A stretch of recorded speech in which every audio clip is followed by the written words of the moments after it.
Hello and welcome to class. It's week 5 of LDR813. Now this week we're going to be moving away from the transformational and transactional and charismatic leadership styles to something called narcissistic leadership styles. Hard to say. As you can see, we're back in our suit and using our regular theme songs so we can move into the last half of the class. But let's start with a little bit of Dilbert's view of good leadership. Alice asks Dilbert, so what do you want now? Dilbert says, experts say leaders should surround themselves with people they admire and then be generous with their praise. Alice, I admire your hard work and your intellect. Alice says, stop this. This is creepy. Dilbert says, I admire your focus and your determination. Stop admiring me. My skin is crawling. I admire your honesty. Blech! So do you feel more like a leader, says Wally? Yes, in the sense that people hate me. Well, hopefully people don't hate all leaders. Well, this week we're going to be moving away from the transformational, transactional, and charismatic styles of leadership into a new one. This one is called narcissistic, and surprisingly enough, although it doesn't gain a lot of attention in the publications, there's a lot of literature on this particular style of leadership, and as you'll see, it's more a matter of the fact that leadership can develop a sense of infallibility in the leader, a sense of omnipotence, and overly concerned with their own interests rather than the interests of those that they're supposed to be leading. So we've got a series of literature on the subject, required readings for this week, and I think you'll find it kind of interesting. It's not totally separate from the other theories. It kind of is integrated into them. You could be transformational and narcissistic. You could be charismatic and narcissistic at the same time. So we have to think of leadership styles as a combination of different aspects, different dimensions, just as people have different aspects to their personality. Some may be more analytical, some may be more extroverted, but nobody is all of one thing and nothing of anything else. So leaders will have a variety of these attributes and behaviors that they exhibit. Some are just more one way than another. So we're going to be looking at this particular influence on leadership styles this week. The assignments come in the form of the discussion, where we'll be talking about the relationship between narcissism theory and the previous leadership style theories that we've looked at. Okay. And then the week 5 paper, again, will be basically writing up what we've been discussing in class. And I, again, hope that you start to use the information that's in the discussion posts in your papers. There's a lot of good information there, a lot of good ideas. So don't ignore the discussion and write your paper separate from that. The discussion is meant to support the paper, is meant to inform the paper, and so you need to be able to use that. I posted an announcement that shows how you can go in and create a PDF file on the discussions so you can save those and work with those outside of having to go into the Blackboard class. Okay? If you have any questions about that, let me know. So another paper due this week, and again, this is going to be the second in the series in this class, with the idea that if we can write more papers and I can give you more feedback, we should be able to improve your style, your approach, your choice of subject matter, and all the different things I talked about in the rubric. So I want to say just a couple more things based upon the streams of literature which I talked about in last week's lecture. Okay, I didn't get to this slide because I didn't think it was that important at this time. But as we work further into the literature and we start to write more specifically about different aspects of the literature, we're beginning to kind of develop a stream of literature out of a body of literature. It's interesting to kind of see from a different paper, from a different dissertation, how the literature review of the dissertation can be developed. So this particular diagram was taken from a article, or I think it was a dissertation actually, called The Tacit Knowledge, an Examination of Intergenerational Knowledge Within the Aerospace Engineering Community. The idea being, as knowledge advances in this particular industry, how do you transfer the knowledge from one generation to the next? So if a lot of aerospace engineers are reaching retirement age, how does the knowledge that they've accumulated get passed on to the next batch of engineers that are coming along? Okay, so this particular literature review is going to start with the overall umbrella of complexity theory. So that's going to be the mainstream of literature. But as you can see, under complexity theory, there are a number of other sub-areas that are all related, that complexity theory is kind of drawn out of. So in addition to complexity theory, which is the mainstream, then there's going to be some information about knowledge management, of course. To be able to transfer knowledge, you've got to be able to know how to manage knowledge, and then the organization has to know how to learn. So there's a whole body of literature on organizational learning, because you're dealing with different cultural factors. This particular author is going to introduce some literature on culture, knowledge barriers, knowledge transfer. So again, all these are related to each other, but they're considered separate bodies of literature, and the author of this is going to include those as part of the literature review under complexity theory. So your literature reviews for your dissertation can get fairly substantial. Depending on the choice of the material you're trying to address, the type of research question you're trying to address, you may have to draw in many different areas to give a complete picture of what you're trying to represent. Why read the literature? Well, because as you're finding out, if you're going to be in leadership, the literature represents what scholars know about the subject. It represents a method of analyzing different questions, trying to present a scientific view. It represents the structure. It's a model or example of what the dissertation looks like. Most of these articles are written, and they have an introduction, and then they have a literature review, and then they talk about their methodology, their results, and their conclusions, especially the articles that are based upon a particular study. This is the same 5 chapters that will make up a dissertation. So when you look at a scholarly article, identify the different parts, because that's what you need to be able to do when you start writing a dissertation. If the articles are based upon studies, they may even say what the hypotheses are, how you go from a general research topic to a hypothesis that then gives you a statistically testable question. Okay. Then the results from testing the hypothesis are what's used to then make suggestions about how to advance the theory. Okay. And as I said, for many of the articles, the structure that's there is very similar to the style and the way you develop the arguments for your dissertation. So they're good to pay attention to. So one of the most important things when you consider writing a paper is what you're going to use for the thesis statement. We're assuming that you already have read the required material and you've done some research, so you have a feeling for what's out there, what the various perspectives are, and that's why, every week I say, okay, we're going to talk about this particular theory and the supporting research and articles around it, the literature. Okay, so you got to know that first of all. But then from that, you're going to choose a particular thing that you want to do with your paper. And I'm trying to move away from simply reviewing the articles or reviewing the theory and just telling me again what it is.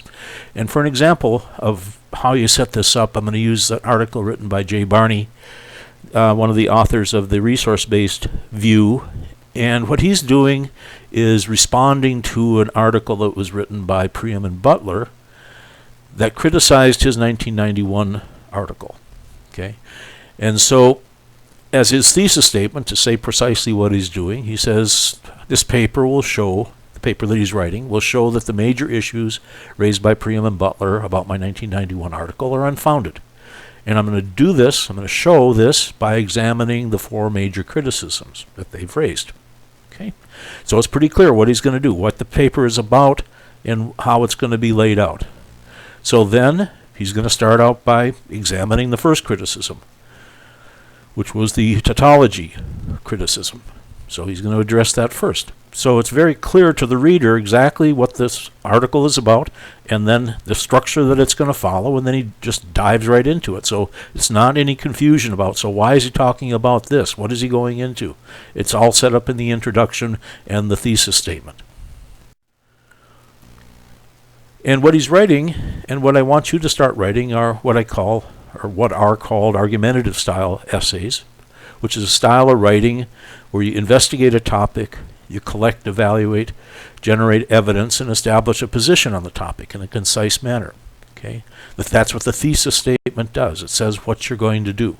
The structure of the essay is held together by a clearly defined, concise thesis statement. It goes in the first paragraph or in the introduction of the essay, the paper.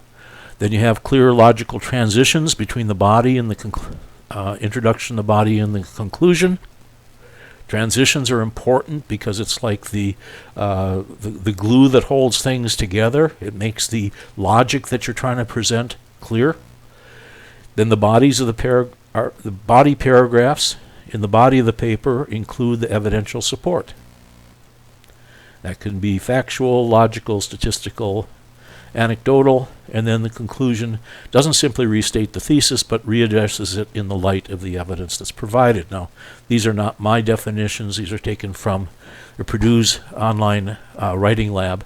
So you can go there to the website at the top of the slide here and check it out if you don't believe that I've stated it correctly. But the idea is, like a lawyer presents a case, says, I'm going to prove my client is innocent, and this is the way I'm going to do it. I'm going to show you this. I'm going to show you the evidence. I'm going to show you there's no motive. I'm going to show you that there's no means. I'm going to show you, evidence of forensic evidence. I'm going to show you, I'm going to have eyewitnesses. I'm going to have character witnesses. So I've got a whole series of evidence that I'm present. That's his opening statement. And then as the trial proceeds, he lays it out. Here's this evidence, and here's this evidence, and here's this evidence. So by the time he gets to the concluding arguments, he simply has to recap and say, I told you in my opening statement that my client was innocent. I went through all the evidence, and obviously the opposing attorney doesn't have a case. This is the case you should believe. You're doing the same thing. I also mention a lot, and I am trying to get people to get better in their writing at providing transitions between the sections of the paper. So here we have the end of the first section, where he's been writing now for a few pages, so it's time to summarize and say, what have we done so far? So here Barney is saying that can RBV be presented, restated in a way that makes it tautological? Well, that's not really the question. The question is, are some aspects of this theory parameterized in ways that can generate testable hypotheses? Okay. And so he says, yes, there are. He says, so they're really attacking a false problem with this. They just are restating it in a different way. Okay, so he's summarized all the arguments he's made in the first section of the paper. Now he's going to transition to the next section, where he says, in the next section, I examine the extent to which each of these components of this resource-based theory are parameterized. So he's going to come up with a solution to what the other authors, what the critics said were the problems. So then we're transitioning, and then the next section introduces what he's going to be talking about now. And you see he has a heading which says, now this section is going to be about parameterizing value. So it's all clearly laid out. You may not understand what he's talking about, but you can see that it's very clearly laid out. And then you have transitions between paragraphs. Here he concludes one paragraph where he says, indeed, since 1991, work has continued on using these kinds of models to estimate resource value. And then to move on to the next paragraph, he says this work, which refers to the work he just said in the last sentence, now is going to be defined more clearly into two categories. Okay, so the term work in the last sentence of the previous paragraph and the first sentence of the next paragraph connects them together and continues on with the logical flow between the two paragraphs. Now he's finishing up his first section where he was looking at the tautological argument, and he's concluding that by stating, thus Priam and Butler demonstrated that it is possible to restate the 1991 article as if it were tautological, but they fail to demonstrate that the argument is in fact tautological. So basically he's saying, look, they're making it into something that it's not. Yes, it could be that, but it's not the way it was intended. Okay? And in fact, it's possible to derive empirically testable assertions from the 1991 article. And in fact, in the since that time, they have been tested. So their argument is sort of false. And now he's going to move into the next basic argument, which is, they said, the equifinality in the RBV. And so again, now he introduces this section. Now we're going to start talking about the second of the 4 different categories that he was going to address. Okay, so it's very clear and very structured about what he's trying to do. So he concludes the first section, and then he introduces the next section. And as you can see, these are considered major sections in the paper because these are centered headings, and then subheadings are usually left justified. Finally, we get to the conclusion where he says that there's little doubt of what they meant, but then in responding to that, I've proven that their arguments were not really accurate. They were making interpretations about what I meant that weren't what I meant, and subsequent information has proven that the RBV view does not have these flaws. So would I write it again? Would I write the same paper? And he says, basically, yes. I think it stood the test of time. There are some other things that might be added based upon other information that's been developed over the past 20 years. But the 1991 article was helpful in reintroducing firm attributes into the strategic management research. So in a way, he's readdressing and refreshing the reader about what the paper did. He's not simply saying in conclusion, I'm done. So he actually restates in a summarized fashion what the paper was about, because if this paper went on for 20 or 25 pages, the reader might have forgotten exactly what were you trying to do again. So you don't want to make the reader have to go back and figure out what it was. So restate what your plan was, summarize what you did, and then talk about where it goes into the future. So, and here he says, given what we know now, and I was writing it again, there might make some changes in it. Okay, and some of these might deal with the issues that Preem and Butler focused on. Okay, I might spend more time explaining how you can parameterize the assertions and then test them. Okay, and so there are things that now, in retrospect, I might change, but the basic idea of the article was accurate. I haven't changed my basic belief in that it's a valid approach to strategic management, etc., etc.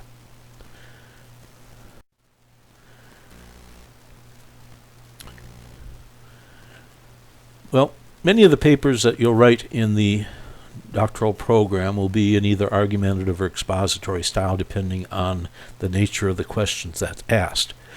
However, as we move deeper into the literature and become more aware of the different bodies and areas of literature in your concentration, you'll be able to take a various position. In fact, you should be starting to develop a particular position and viewpoint, on transformational leadership, on transactional leadership, and on charismatic leadership. You should start to develop your own way of thinking about it based upon what other people have said. As you can see, scholars and experts in the field do not always agree.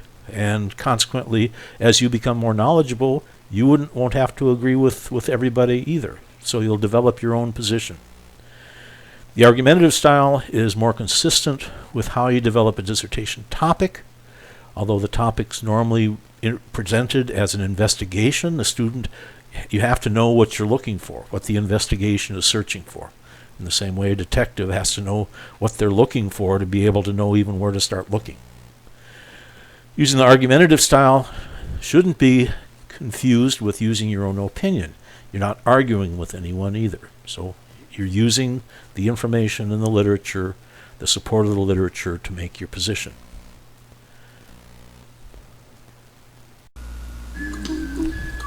Well, the keys to success. Again, we're moving into the second paper. And I'd just like to say this is not necessarily easy. Talking is easy, but writing is hard, so you've got to be prepared to work at it. Heard it said that writing is 10% creativity, 90% revision, and the quality writing comes out of revision. Very few people can sit down and write first draft and expect it to be very good. So even though it may look good to you, to the reader, to the author and the grader, it may not look very good. So leave time in your schedule for reviewing. Try to get somebody else to read it. I'll say it again and again. When you're thinking about what you want to write your paper about, choose your thesis statement carefully. Don't make it too broad. If you're dealing with a 10-page paper, you're not going to be able to cover everything in the whole field of leadership.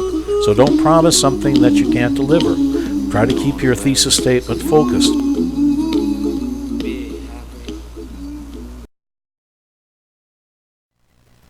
And finally, don't be like this guy. Well, until next week, goodbye and good luck.